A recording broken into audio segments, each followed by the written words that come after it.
What's going on? It is Hot 963, your man B Swift, and I'm here today with a special guest. It's so crazy. I'm here with you today.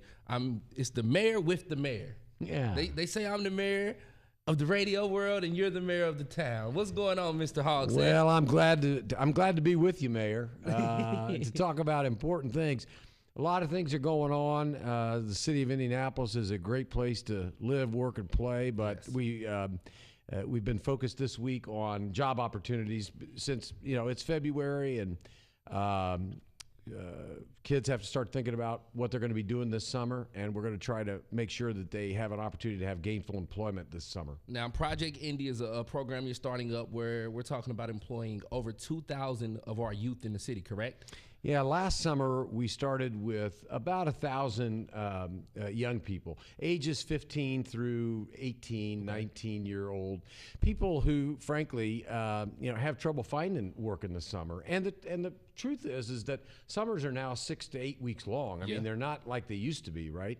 So having a good paying job for 6 to 8 weeks in the summer, learning some soft and hard skills that you might not otherwise learn, putting a little money in your pocket, keeping you preoccupied, all of those things are very positive, and we just want to put as many kids to work as possible. 2,000 is our goal, but I hope it's more. No, that would be great. Now, I've done some research on this, and I'm seeing you guys are hiring from camp counselors all the way to lifeguards, where these kids can go make between $10 an hour all the way to up to $15 an hour, correct? Yeah, hopefully the jobs themselves are not only beneficial to them, but the pay will range anywhere from 10 to 15 bucks an hour, which is a nice summer wage. Oh, yeah.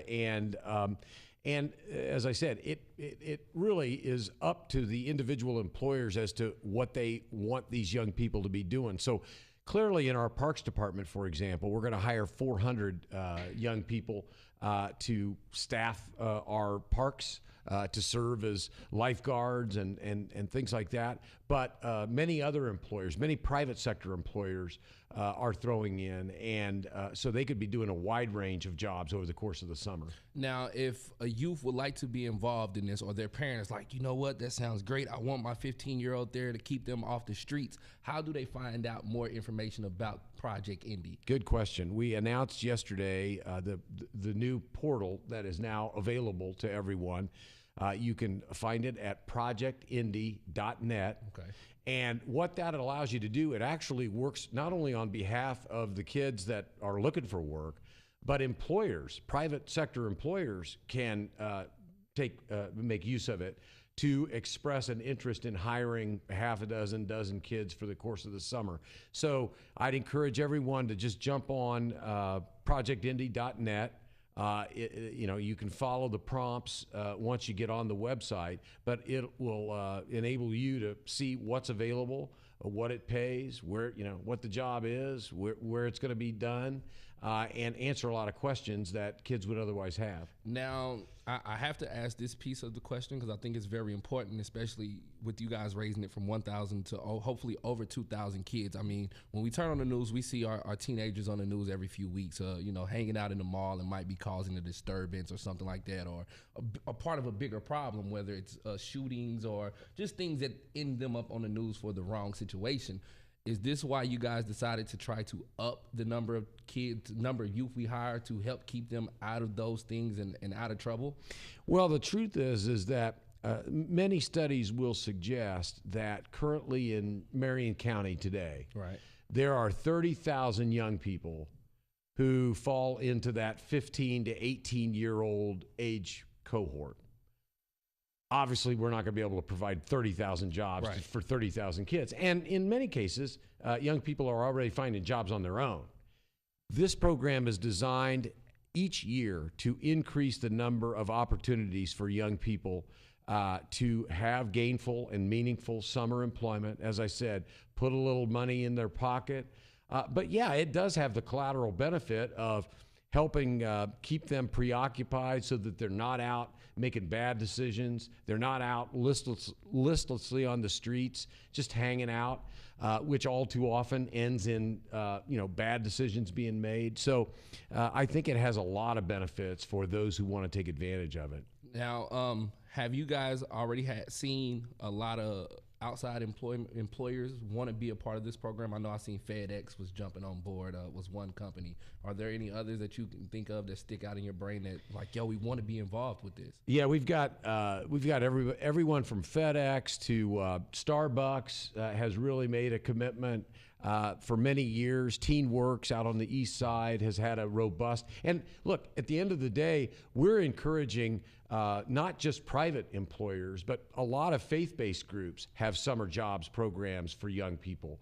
And all we're doing as a city is serving kind of as a coordinator. Right. And obviously our Parks and Recreation Department is involved. But for the most part, these are private sector jobs with time set aside during the course of that 6 to 8 weeks. It's not going to be just working all day, every day. Sometime each and every day is going to be set aside for these young people to learn financial literacy skills, computer skills, how to get online and find scholarship opportunities if they want after high school to go on to some vocational technical training or college, So it really tries to serve a lot of different student needs for those who find themselves 15, 16, 17 years old. And it's just tough to find a job at that age. No, definitely it is. And it seems like a lot of these kids are resorting to be entrepreneurs nowadays. Reselling sneakers have become $1 billion industry, So to be able to put them somewhere where they can actually learn the structure of a business while working there is something dope. So yeah, there's no question that these types of opportunities will provide them with on-the-job training and skills that they would not otherwise be given. And hopefully, we like to think of what we do at Employ Indy, which is the workforce development arm of the city. Right. We call it the ABCs. You got to start with a job. Any job. And then with a little help and a little work, you can get a better job, or A to B. And then ultimately, the C would be the possibility of a career. Starts with a job, then moves to a better job, and then maybe ultimately someone can figure out, well, this is what I want to do for the better part of the rest of my life. No, very dope program, Project Indy. Again, if people would like to sign their youth up or even look at adding their business to this list of places that's hiring, again, what's the website? ProjectIndy.net, and just follow the prompts. It's going to be a very simple way to meaningfully impact the lives of young people in Indianapolis. Well, Mayor, I appreciate you stopping by, talking to me today, and I'm sure the city appreciates it, especially opening up all these jobs for our youth out there who are definitely in need of things like this to keep them off the streets. Well, the program is worthwhile, and I hope it'll make a difference in the lives of many young people, and it's always my pleasure to hang out with another mayor. Anytime you want to come hang out, you're always welcome around here. I appreciate that. I appreciate that. No problem. Mayor Hogsett, be Swift. It is Hot 963.